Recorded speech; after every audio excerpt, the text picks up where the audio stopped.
नमस्कार शेतकरी मित्रांनो, आज आपण नायगाव या ठिकाणी आलेलो आहे। सर्वात जास्त जर का मिरचीला शेतकरी परेशान कुठं असेल तर मिरचीवर जो व्हायरस किंवा जो कोकडा पडतोय, जो की थ्रिप्स असो, पांढरी माशी असो किंवा लाल कोळी असो, या ज्या कीटकांमुळं हा जो काही कोकडा वगैरे पडतोय किंवा मिरची ज्यामुळे खराब होते, यासाठी आपण एक सोल्युशन घेऊन आलेलो आहे। धानुका कंपनीने अतिशय चांगल्या प्रकारची केमिस्ट्री सध्या मिरचीच्या शेतकऱ्यांना असो किंवा टोमॅटोच्या शेतकऱ्यांना असो अतिशय चांगल्या प्रकारचा एक मॉलिक्यूल दिलेला आहे। त्याचं मॉलिक्यूल आहे लानिओ या नावाने तो मॉलिक्यूल आपल्याला मार्केटमध्ये सर्वत्र उपलब्ध आहे। तर त्याचंच आपण एक लाईव्ह डेमॉन्स्ट्रेशन घेणार आहे। या प्लॉटवरती भरपूर सारे झाडे असे खराब होत आहेत, कोकडा पडतोय, चुरडामुरडा पडतोय किंवा त्याचे पानं पूर्ण आकसले जात आहेत। तर त्यावरतीच आपण याचा स्प्रे घेतोय व आपल्याला 7 ते 8 दिवसानंतर आपण बघणार आहे की नंतर आपल्याला काय त्याचे ऑब्झर्वेशन येतील किंवा काय चेंजेस आपल्याला त्या झाडामध्ये दिसतील। तत्पूर्वी आपण या प्रोडक्टमध्ये काय आहे, तो काम कसा करतो हे थोडक्यात समजून घेऊ। लानिओ प्रोडक्ट बऱ्यापैकी सर्व शेतकऱ्यांना आतापर्यंत परिचित झाला असेल। ज्यांना परिचित नाही झाला त्यांना यामध्ये माहिती सांगतो मी, त्यांना होऊन जाईल। लानिओमध्ये 2 प्रकारच्या केमिस्ट्री आहे। एक फ्लुक्झामेटामाइड नावाचा एक घटक त्यामध्ये येतो आणि दुसरा जर का सांगायचा तर बायफेन्थ्रिन नावाचा घटक त्यामध्ये येतो।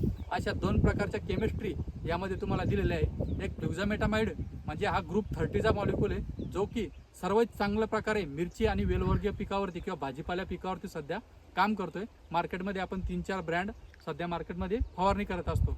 आणि दुसरा जो ग्रुप आहे तो बायफेन्थ्रिन म्हणजे धानुका कंपनीचा मार्कर या नावाने येतो, जो की बायफेन्थ्रिन असो, डेल्टामेथ्रिन असो, ग्रुप 3 जो सेगमेंट आहे त्यामधला हा एक मॉलिक्यूल आहे। अशी दोन्हीची केमिस्ट्री एकत्रित करून एकमेव अशी कंपनी आहे धानुका की त्या कंपनीने हा प्रोडक्ट लॉन्च केलेला आहे व शेतकऱ्याच्या हातामध्ये सध्या दिलेला आहे। अतिशय चांगल्या प्रकारचे रिझल्ट मिरची पीक असो, टोमॅटो असो किंवा भेंडी असो, सर्व पिकावरती याचे चांगले दिसून येतात। त्याच्यासाठीच आपण लाईव्ह आता डेमो टाकणार आहे। त्याच्यामध्ये आता काय काय कव्हरेज होईल, त्याच्यामध्ये तुमची पांढरी माशी असो, तुमचा थ्रिप्स असो, तुमची कोणत्याही प्रकारची अळी असो, म्हणजे हे ब्रॉड स्पेक्ट्रम काम करतं। आता ब्रॉड स्पेक्ट्रम म्हणजे काय असतं की नंबर ऑफ अळ्या असो, म्हणजे कोणत्याही प्रकारची जरी अळी असली, मग तुमची वांग्याची आतली अळी असो, वांग्याची शेंडाळी असो किंवा मिरचीच्या आतमधली अळी किंवा पानावरची अळी, उंटाळी असो किंवा तंबाखू खाणारी असेल, कोणत्याही प्रकारच्या अळ्या असो, सर्व प्रकारच्या अळ्या याच्यामध्ये कव्हर होईल। त्याच्यामध्ये सर्व प्रकारचे थ्रिप्स कव्हर होतील।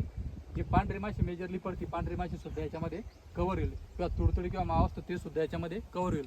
म्हणजे रस शोषण करणारी किडी असो किंवा उडणारी किडी असो किंवा चावून खाणाऱ्या अळ्या असतील, अशा तिन्ही सेगमेंटमधले जे कीटक असतात, असे सर्व जे कीटक आहेत ते या लानिओमध्ये कव्हर होणार आहे। म्हणजे शेतकऱ्याला लानिओची फवारणी केल्यानंतर कोणत्याही प्रकारचे कीटकनाशक त्यामध्ये मिक्सचर करून फवारणी करण्याचं काम नाही। तुम्ही वन साईड सिंगल जरी लानिओची फवारणी घेतली तर तुम्हाला अतिशय चांगल्या प्रकारचं कंट्रोल आपल्या भाजीपाल्या पिकावरती दिसणार आहे। आता हे अशा प्रकारचं काम करतं। तर याची ॲक्शन कशी आहे, तर याला ट्रान्सलॅमिनर ॲक्शन आहे। म्हणजे पानाच्या वरती जर काही औषध पडालं, म्हणजे आपण फवारणी करताना वरून जर पडलं तर हे पानाच्या मागच्या साईडनं सुद्धा झिरपून येतं।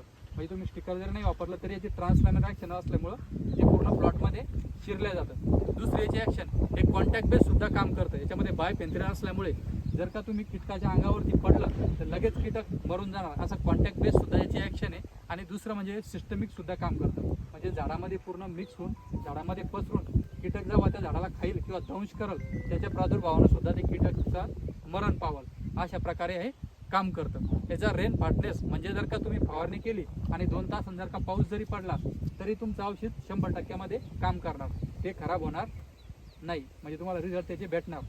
अशा प्रकारे हे त्याचे ॲक्शन आणि काम आहेत। आता याचा डोस जर का सांगायचं गेला तर एकरी तुम्ही 250 ml वापरायचं किंवा एका टाकीला तुम्ही 25 ml पर्यंत याचा स्प्रे घेऊ शकता। म्हणजे 1 लिटर पाण्याला 1.5 ml किंवा त्यापेक्षा थोडं कमी याचं प्रमाण तुम्ही घेऊ शकता आणि कोणत्याही पिकावरती तुम्ही 100% याचा स्प्रे घेऊ शकता। चला तर आपण आता या मिरचीच्या प्लॉटवरती स्प्रे करू। जिथं की असे खराब झाडं झालेले आहेत ते तर आपण बघणारच आहे। तिथं आपण काड्यासुद्धा खुपसून ठेवलेल्या आहे, जे झाडं खराब झालेले आहे किंवा आपण आता इथं स्प्रे टाकू।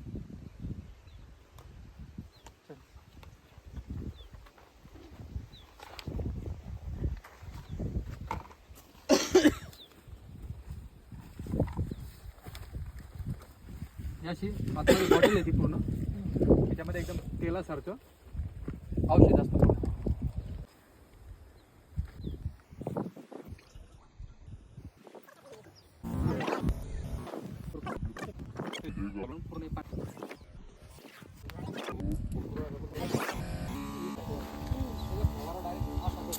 जस्ट आपण आता एक खराब झालेलं झाड आहे यावरती आपण जस्ट आता लानिओचा स्प्रे केलाय। हे 2 तास तर पूर्ण मारले आपण, पण या प्लॉटमध्ये जे खराब झालेले झाड आहेत ज्याच्यावर व्हायरस आणि कोकडा पडलेला आहे स्प्रे टाकतोय की त्यामध्ये आपल्याला लॅन्यू मारल्यामुळे काय काय चेंजेस दिसतील ते आपण 8 दिवसानंतर कंटिन्यू बघणार आहे. अजून तिकडे सुद्धा झाड आहे, त्या सुद्धा झाडावरती आपण आता स्प्रे घ्यायला